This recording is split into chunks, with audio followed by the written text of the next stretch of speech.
Таджикские мигранты в Самаре, депортация или смерть?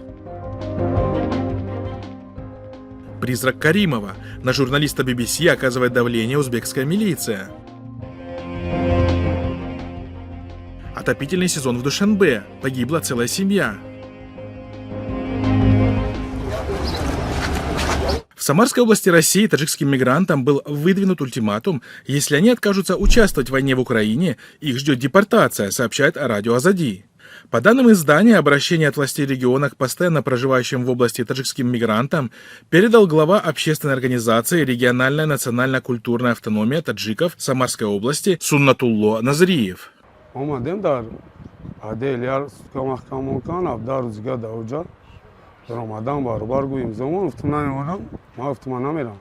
Назриев опубликовал обращение в WhatsApp-группе таджикских мигрантов Самары, после чего сообщение было распространено в социальных сетях. Назриев обратился к таджикистанцам, обещая упрощенное получение гражданства тем, кто примет участие в так называемой специальной военной операции. В противном случае, по его словам, им грозит пожизненная депортация вместе со всеми членами семьи.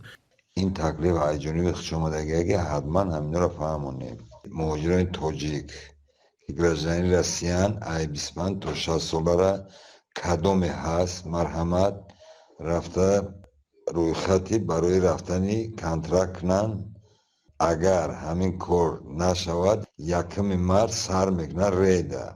После того, как вокруг данного сообщения разгорелся нешуточный скандал, Назриев заявил, что его слова были неправильно поняты, и он, как он выразился, лишь передавал послание российских властей, уточнив при том, что его обещание касалось только тех таджикистанцев, у которых уже есть гражданство России. Соответственно, дар авал онҳо документи мара нахостан қабул кунанд. Гуфтанд ки шумо бояд контракт подписать кунед барои ҷанг рафтан. Наблюдатели отмечают, что в последнее время в таджикоязычном сегменте социальных сетей, особенно в ориентированных на мигрантов в телеграм-каналах, участились сообщения о вербовке выходцев из Центральной Азии на войну в Украине. Эти сообщения содержат заманчивые предложения о заработке в 1 миллион рублей и обещание элитного статуса в специальных военных подразделениях.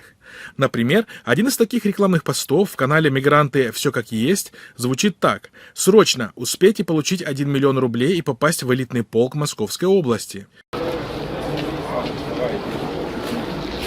Также вербовщиками обещается ежемесячный оклад от 200 тысяч рублей, первоклассное снаряжение, включая дроны и тепловизоры, а также подготовка у инструкторов высшего класса. جنگ رو آموختیم در حیاتم یراق دادستم داشتگی نبودم تاکتیک جنگی رو آموختم من امروز فقط میبرم ما رو Сообщения, поступающие из Узбекистана, все больше начинают напоминать времена нахождения у власти первого президента Узбекистана Ислама Каримова. Так, журналист узбекской службы BBC Ибрат Сафо сообщил, что его пригласили на беседу в УКД ОВД Чиланзарского района Ташкента. Он написал об этом на своей странице в Facebook. Прежде чем найти меня, сотрудник ОВД дважды побеспокоил мою 68-летнюю сестру-пенсионерку, которая работает учительницей, и велел ей приехать в Чиланзарский РУВД. Я сказал сестре не ходить. Я позвонил из Лондона, рассказал он. По словам журналиста, такое с ним происходит впервые за 20 лет работы журналистом BBC в Лондоне. Самое интересное, что я с 2017 года не проживаю в Чиланзаре. Моя прописка в посольстве Узбекистана в Лондоне, отметил он. Jurnalistikaning asosiy juda bir muhim tomoni bu jamiyatda bo'layotgan kamchiliklarni ochiq ko'rsata bilish. Представитель ОВД по имени Жасур отказался назвать свое полное имя и звание, говорит журналист.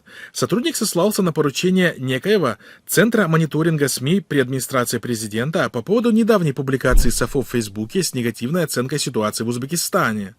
Сам факт того, что хаким одного из городов во время своего пребывания в должности осушил парк в центре города, построил Диснейленд для собственного обогащения, вызвал бы большой политический скандал в демократических странах. Полетело бы много голов. Однако Узбекистан, конечно, живет по другим критериям. Зачем нам углубляться, верно? Написал на своей странице журналист. Mirziyoyevning davri ham mana shu axlatga o'xshab qoldi. Mana bu islohoti. O'zini aytgan gapi bilan bir xil bo'lib qoldi. Buni men emas, Kunuz ham aytayapti, nomini tilga olmay Mirziyoyevni. Ko'plab jurnalistlar, blogerlar aytyapti. Журналист также рассказал, что сотрудник ОВД сослался на некий закон о дискредитации правительства Узбекистана. Но что это за такой закон, милиционер уточнить не смог. И брат Сафо также указал, что в своей публикации не назвал имен, а высказался о ситуации после того, как предприниматель, бывший Хоким, сам заявил, что владеет Magic City. Оказывается, они недовольны этим. Я не знаю, сколько лет Джасуру и какие у него знания в журналистике, но он обвинил меня в том, что я не патриот, и приказал прекратить писать подобные посты. Он также сказал, что он патриот. Когда я спросил совета, на какие именно темы я мог бы писать, он не ответил. Когда он попытался узнать, когда я приеду в Узбекистан, ему почему-то не понравилось, что я попросил у него билет на самолет. Теперь он, оказывается, отправит жалобу в Министерство иностранных дел, написал журналист, отметив, что разговор был записан в студии BBC. Biz patriotmiz, vatanparvarmiz, sen patriot emassan, vatanparvar emassan deb ayblar qo'ygan. Mana shu yetarlidir O'zbekistondagi diktatura rejimiga, ya'ni buning mavjudligiga. Примечательно, что с приходом к власти в Узбекистане Мирзиёева считалось, что журналисты западных изданий являются неприкасаемыми. Ведь новый президент приложил немало усилий для поддержания своего имиджа на Западе как просвещенного и прогрессивного лидера. Однако, по всей видимости, российское влияние в узбекских силовых структурах начинает преобладать, что и начинает проявляться в закручивании гаек по всем направлениям. В свою очередь, это коснулось и журналистов.